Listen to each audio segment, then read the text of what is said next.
Movie का start हम 2029 में देखते हैं, जहां न्यूक्लियर वॉर की वजह से लॉस एंजलिस डिस्ट्रॉय हो गया है और ये वॉर ह्यूमंस और टर्मिनेटर्स के दरमियान है। और हम देखते हैं कि कोई 2029 से 1984 में आता है, यानी वो एक टाइम मशीन की हेल्प से पास्ट में आता है और हमें पता चलता है कि इस आदमी का नाम अर्नल्ड है। यहाँ अर्नल्ड भी एक टर्मिनेटर है जो जॉन कॉर्नर की मां सैरा कॉर्नर को मारने आता है, ताकि फ्यूचर में कोई जॉन कॉर्नर पैदा ही ना हो और उनके अगेंस्ट लड़ने वाला कोई ना हो। अब पास्ट में हम देखते हैं कि उस टर्मिनेटर के पास पास्ट में जाने की वजह से कपड़े नहीं थे। वो टर्मिनेटर वहाँ खड़े हुए लड़कों से कपड़े मांगता है, लेकिन जब वो नहीं देते तो उनमें से दो को मार देता है और तीसरा आदमी डरकर उसे कपड़े देकर वहाँ से भाग जाता है। 2029 से कोई और भी आता है जो एक रेयर इंसान था। वो एक सोल्जर था जिसका नाम केल था और जब केल भी टाइम मशीन से यहाँ पर आता है तो उसके पास भी कपड़े नहीं होते और वो रोड पर एक आदमी से पेंट लेकर पहन लेता है, लेकिन वहीं पर पुलिस आ जाती है और उसे पकड़ने के लिए उसके पीछे भागती है और जब पुलिस उसे पकड़ लेती है तो वो पुलिस की गन छीन कर उन्हें चकमा देकर वहाँ से भाग जाता है। और अब हम केल को एक फोन बूथ पर देखते हैं, जहाँ वो फोन डायरेक्टर से सारा कॉर्नर का एड्रेस लेता है, लेकिन वहाँ उसे कॉर्नर सेरा नाम की 3 लड़कियाँ मिलती हैं और वो वहाँ से वो पेज लेकर चला जाता है। अब सीन अर्नल्ड पर शिफ्ट होते हैं, जहाँ हम उसे एक वेपन शॉप पर देखते हैं। वहाँ से वेपन लेकर उस शॉप के ऑनर को मारकर वहाँ से निकल जाता है। इसके बाद अर्नल्ड भी कॉर्नर सेरा को ढूंढता है और उसे भी 3 कॉर्नर सेरा मिलती हैं। अब अर्नल्ड भी वो पेज लेकर वहाँ से निकल जाता है। यहाँ अर्नल्ड फर्स्ट एड्रेस पर जाता है और वो डोर पर एक लेडी से उसका नाम पूछता है और जब वो कहती है कॉर्नर सेरा तो वो उसको मारकर वहाँ से आगे बढ़ जाता है। अब ऐसे ही वो दूसरी कॉर्नर सेरा को भी मार देता है और लास्ट कॉर्नर सेरा की तलाश में निकलता है। मूवी में अब हम उस कॉर्नर सेरा को देखते हैं जिसको मारने के लिए वो टर्मिनेटर पास्ट में आया था। इधर सारा अपने फ्रेंड के साथ एक अपार्टमेंट शेयर करती है और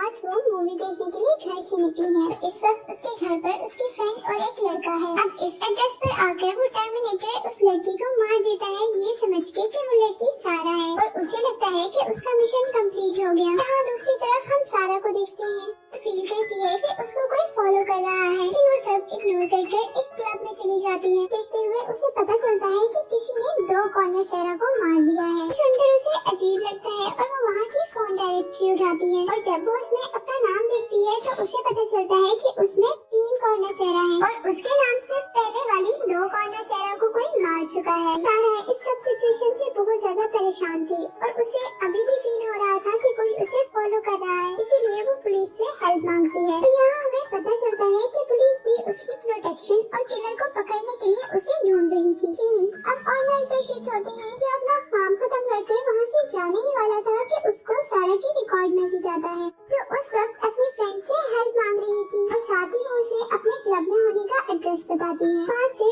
अर्नल्ड को अंदाजा हो जाता है कि उसने गलत लड़की को मार दिया है और रियल सारा अभी भी जिंदा है और अब उसका एड्रेस भी उसके पास था।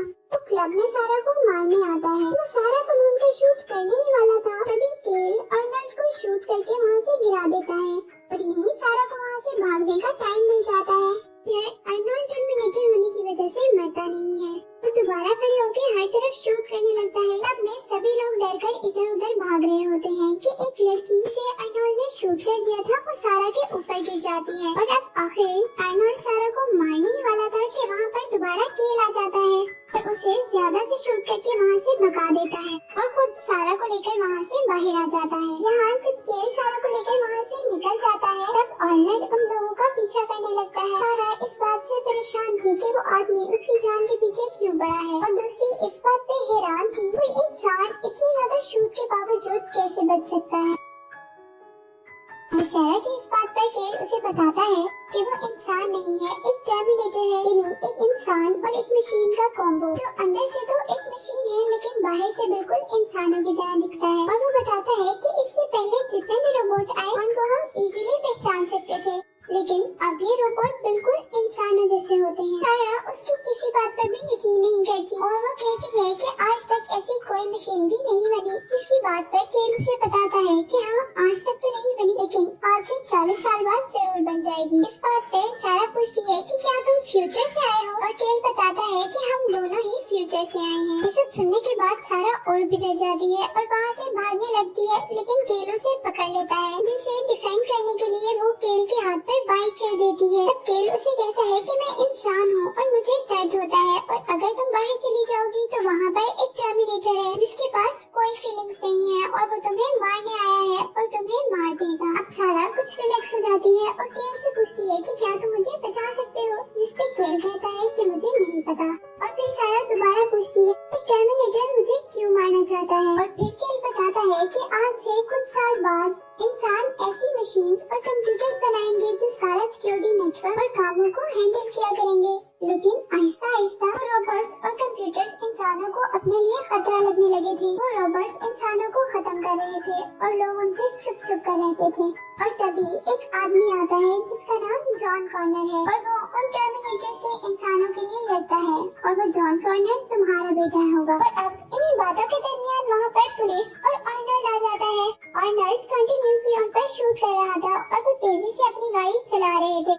आखिर आर्नल्ड और केल की गाड़ी का एक वॉल से टकराकर एक्सीडेंट हो जाता है, और वहीं पर बहुत सारी पुलिस मोबाइल्स भी आ जाती हैं। पुलिस सारा और केल को अरेस्ट कर लेती है, और साथ ही जब वो आर्नल्ड की कार में जाते हैं तो आर्नल्ड उन्हें नहीं मिलता, क्योंकि वो वहाँ से भाग चुका था। इधर सीन्स अब पुलिस स्टेशन में शिफ्ट होते हैं जहाँ पर केल से इन्वेस्टिगेशन की जा रही थी। वो उन लोगों को सब कुछ सच सच बता देता है कि वो फ्यूचर से आया है, जिसे जॉन कॉर्नर ने भेजा है अपनी माँ की प्रोटेक्शन के लिए, क्योंकि टर्मिनेटर सारा कॉर्नर को मारना चाहते हैं ताकि फ्यूचर में कोई जॉन कॉर्नर न पैदा हो सके। इस बात को सुनकर पुलिस काफी हैरान होती है और उससे पूछती है कि अब तुम वापस कैसे जाओगे, जिस बात पर वो कहता है कि अब मैं वापस नहीं जा सकता और मैंने आपको सारा सच भी बता दिया है और अब मुझे सारा कॉर्नर से मिलना है। वो ऑफिसर्स उसकी बात सुन तो लेते हैं लेकिन बिलीव नहीं करते, और तब वो कहता है कि वो टर्मिनेटर यहाँ पर जरूर आएगा और सारा के साथ साथ यहाँ पर सब लोगों को भी मार देगा। और दूसरी तरफ इधर पुलिस स्टेशन में सारा को ऑफिसर्स तसल्ली देता है और कहता है कि तुम्हें यहाँ पर कोई कुछ नहीं कह सकता। और तभी हम आर्नल्ड को देखते हैं जो अब पुलिस स्टेशन में आ चुका था और सबको मारने लगा था। बातों को सुनकर केल और सारा दोनों समझ जाते हैं कि टर्मिनेटर वहाँ पर आ गया है, और तभी केल जल्दी से अपने आप को वहाँ से निकालता है।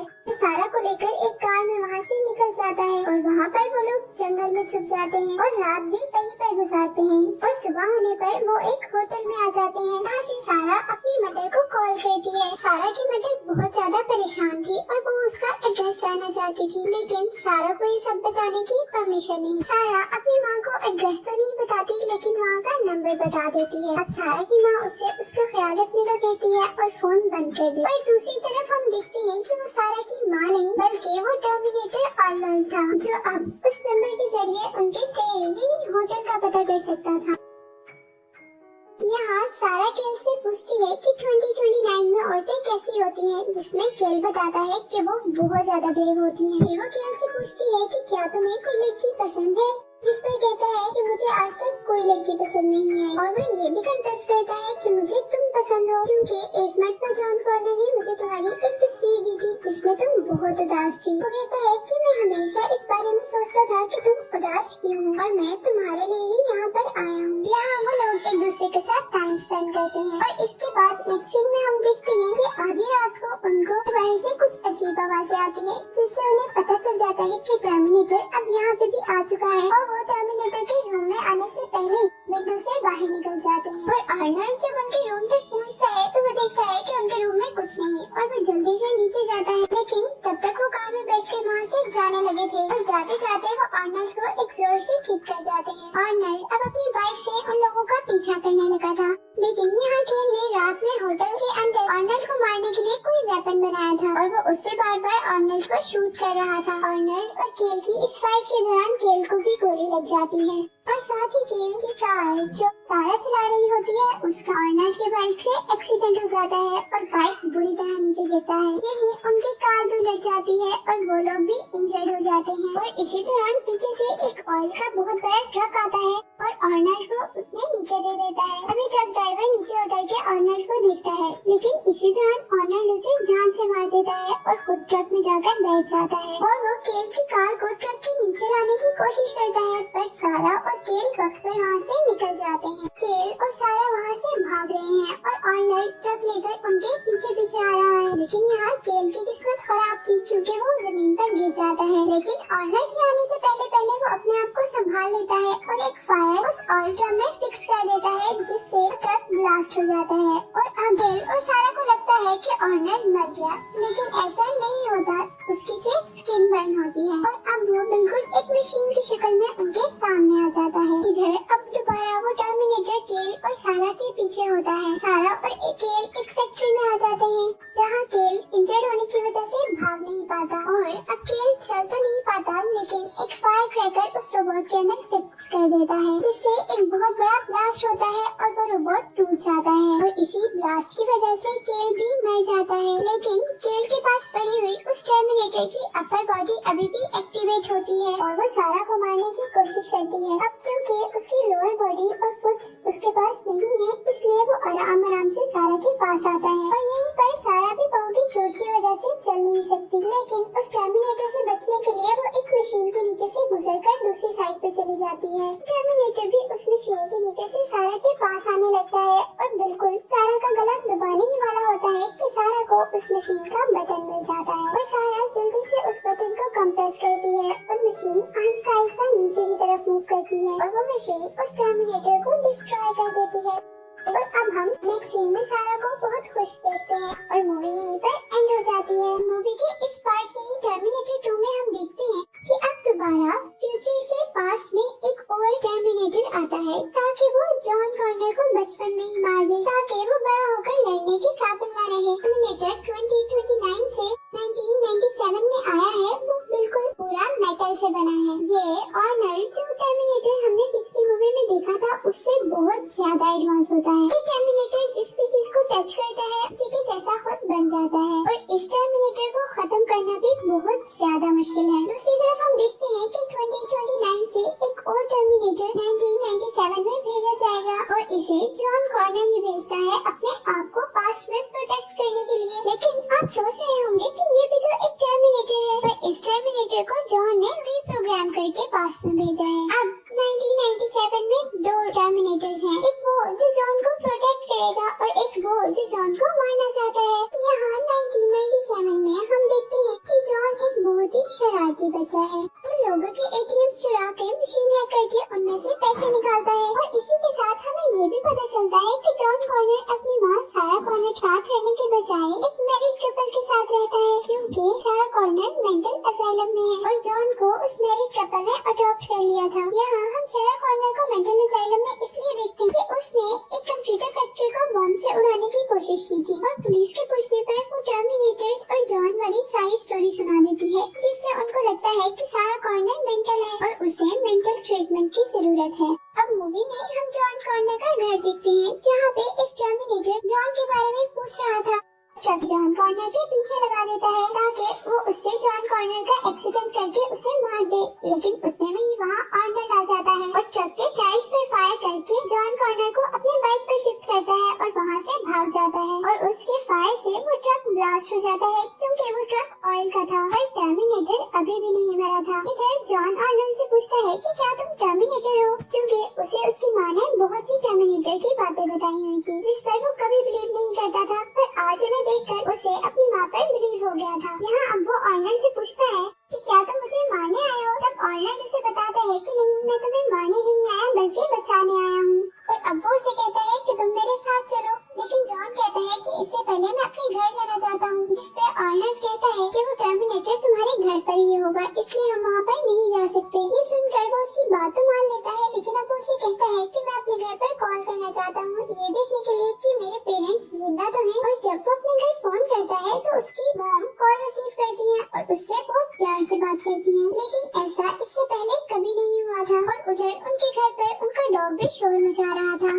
यहाँ जब वो आर्नल्ड से ही डिस्कस करता है तो आर्नल्ड उससे फोन ले लेता है। अब आर्नल्ड जॉन की आवाज में उससे बात करने लगता है। आर्नल्ड को पता चल जाता है कि उसने उसके पेरेंट्स को मार दिया और अब वो जॉन से उसकी मॉम की शक्ल में बात कर रहा था। इधर अब हम दोबारा जॉन को देखते हैं जो अपनी माँ के लिए बहुत ज्यादा परेशान था, क्योंकि उसने कभी भी अपनी मॉम पर बिलीव ही नहीं किया था और अब वो चाहता था कि वो उन्हें हॉस्पिटल से ले आए, लेकिन आर्नल्ड उसे मना कर देता है और कहता है कि T-1000 अब तुम्हें तुम्हारी माँ की शक्ल में मिलकर मारना चाहेगा।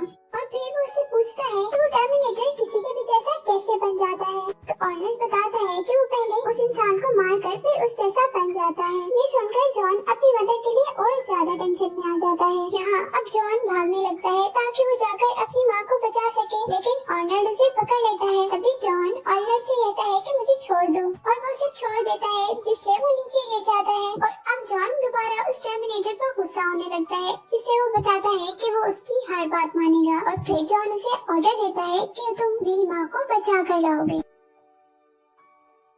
सीन शिफ्ट होते हैं और हम सेरा कॉर्नर यानी जॉन कॉर्नर की माँ को देखते हैं, जो हॉस्पिटल से भागने की कोशिश कर रही थी। और वहीं पर आर्नल्ड आ जाता है, जिसे देखकर वो बहुत ज्यादा डर जाती है, क्योंकि पिछली मूवी में आर्नल्ड उसे मारने आया था। जॉन अपनी मदर को समझा रहा था कि आर्नल्ड हमारी प्रोटेक्शन के लिए आया है कि इतने में ही वहाँ पर T-1000 आ जाता है, यानी वो टर्मिनेटर जो जॉन को मारना चाहता था। यहाँ आर्नल्ड भी उसका मुकाबला नहीं कर सकता था, क्योंकि वो बहुत ज्यादा एडवांस था और वो लोग वहाँ से भाग जाते हैं।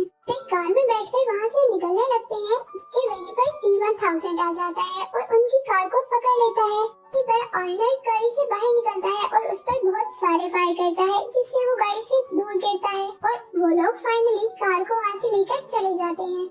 इधर अब हम देखते हैं कि जॉन को बचाते हुए आर्नल्ड के जिस्म पर बहुत ज्यादा गोलियां लग जाती हैं, जिसे सारा अब एक मैकेनिक शॉप पर जाकर निकालने लगती है। और इसी दौरान जॉन उससे पूछता है कि तुम कितने साल तक जिंदा रहते हो, और तब वो बताता है कि हमारी बैटरी टाइम 120 इयर्स है। और फिर वो पूछता है कि तुम और भी चीजें सीख सकते हो, जिसे वो कहता है कि हम जितना ह्यूमंस के दरमियान में रहेंगे उतना ही उनको सीख पाएंगे। यहाँ अब दोबारा जॉन जब उसके प्रोग्रामिंग के बारे में पूछता है तो वो बताता है कि मेरे सर में एक चिप है जिसके जरिए मेरी प्रोग्रामिंग होती है। और साथ ही वो ये भी बताते हैं कि ये चिप कैसे निकलती है। और सारा उस चिप को निकालती है, लेकिन जैसे ही वो उस चिप को निकालती है आर्नल्ड स्टैचू बन जाता है। और सारा अब उस चिप को तोड़ने लगी थी, लेकिन जॉन उसे रोक देता है। और जॉन अपनी माँ से कहता है कि आर्नल्ड हमारा फ्रेंड है, हमारा सिक्योरिटी गार्ड जो हमारी प्रोटेक्शन के लिए आया है, और इसके बगैर हम मर जाएंगे। और हमारे पास सिर्फ एक यही एविडेंस है जिससे हम लोगों को यकीन दिलवा सकते हैं कि ये फ्यूचर से आया है। जॉन सारा को कन्विंस कर ही लेता है।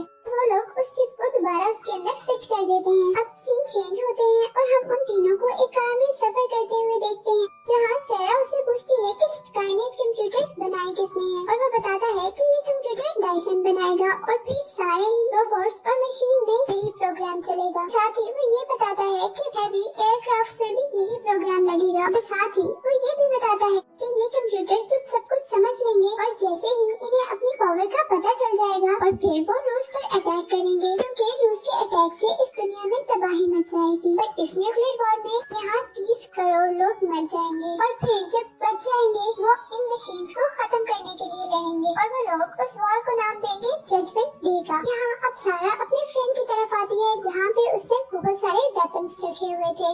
यहाँ उनका प्लान ये सिटी छोड़ जाने का था, लेकिन फिर सारा को एक ड्रीम आता है जिसमें वो देखती है कि पूरी दुनिया डिस्ट्रॉय हो गई है। और फिर वो फैसला करती है कि वो सबसे पहले डायसन के पास जाएगी, जो उन कंप्यूटर सिस्टम्स को बनाने के लिए काम कर रहा था, ताकि न वो स्काईनेट कंप्यूटर्स बने और न ही वो इस दुनिया को खत्म कर पाए। यहाँ डायसन के पास पहुँचने पर वो उसी कंप्यूटर चिप पर काम कर रहा था और सारा उस पर फायर करती है, लेकिन वो बच जाता है। और जब वो भाग रहा होता है तो सारा उस पर एक और शूट करती है, जो उसके शोल्डर पर लगती है। तो उसे एहसास होता है कि शायद डायसन को भी इस बात का नहीं पता कि वो क्या कर रहा है। और इसी के साथ यहाँ पर जॉन और आर्नल्ड आ जाते हैं, और फिर वो लोग डायसन को सारी की सारी सच्चाई बता देते हैं, जिसका पहले तो डायसन बिल्कुल भी बिलीव नहीं करता। जब आर्नल्ड अपना हाथ काट कर उसे दिखाता है तो उसे बिलीव हो जाता है, क्योंकि उनकी लैब में इससे पहले भी एक ऐसा ही हाथ था। और फिर डायसन डिसाइड करता है कि वो सभी चीजें डिलीट कर देगा, लेकिन इस काम के लिए उसे एक साइबरडाइन कंपनी में जाना होगा, जहाँ पे उसकी सारे रिसर्च की कलेक्शन है और साथ ही उस टर्मिनेटर का हाथ और चिप भी जो पहले आया था। और अगर वो इस प्रोजेक्ट को रोकना चाहते हैं तो उन्हें इन सब चीजों को डिस्ट्रॉय करना होगा। और जब वो साइबरडाइन पहुँचते हैं और सभी डाटा कलेक्ट कर रहे थे, तब सिक्योरिटी गार्ड को शक हो जाता है और वो सिक्योरिटी अलार्म बजा देता है, जिससे वहाँ के सारे पासवर्ड चेंज हो जाते हैं और साथ ही वहाँ पर पुलिस भी आ जाती है। लेकिन वो फिर भी वहाँ से वो सारे डॉक्यूमेंट्स जला देती है और चिप और हैंड भी हासिल कर लेती है। इसी के साथ यहाँ पर T-1000 टर्मिनेटर भी आ जाता है और T-1000 एक हेलीकॉप्टर से इनका पीछा करता है। इधर जाते हुए सारा कंटिन्यूअसली उस हेलीकॉप्टर को शूट कर रही थी और साथ ही एक टर्मिनेटर का फायर भी सारा को लग जाता है। अब शूट से वो हेलीकॉप्टर डिस्ट्रॉय हो जाता है और इस ब्लास्ट की वजह से वहाँ पर एक कंटेनर ड्राइवर अपना कंटेनर वहीं पर छोड़कर भाग जाता है और उस ट्रक में वो टर्मिनेटर बैठकर इनका पीछा करता है। और आगे चलकर हम देखते हैं कि जॉन और सैरा की कार का एक फैक्ट्री के पास एक्सीडेंट हो जाता है और साथ ही उस ट्रक का भी जो टर्मिनेटर T-1000 चला रहा था। और इस ट्रक में नाइट्रोजन होने की वजह से सारा का सारा नाइट्रोजन उसके ऊपर गिर जाता है। अब क्योंकि वो रोबोट लिक्विड मेटल से बना था, इसलिए वो फ्रीज हो जाता है और यहाँ आर्नल्ड उसको एक शूट करता है, जिससे वो टुकड़े टुकड़े हो जाता है। कुछ देर के लिए तो उन्हें लगता है कि वो मर गया, लेकिन वो मरा अभी भी नहीं होता और उसके सारे ही पार्ट्स दोबारा जमा होकर दोबारा वो रोबोट बन जाता है। यहाँ अब वो लोग भागते भागते एक फैक्ट्री के अंदर आ जाते हैं, जो एक रिसाइकलिंग यूनिट था और यहाँ पर बहुत हीट थी।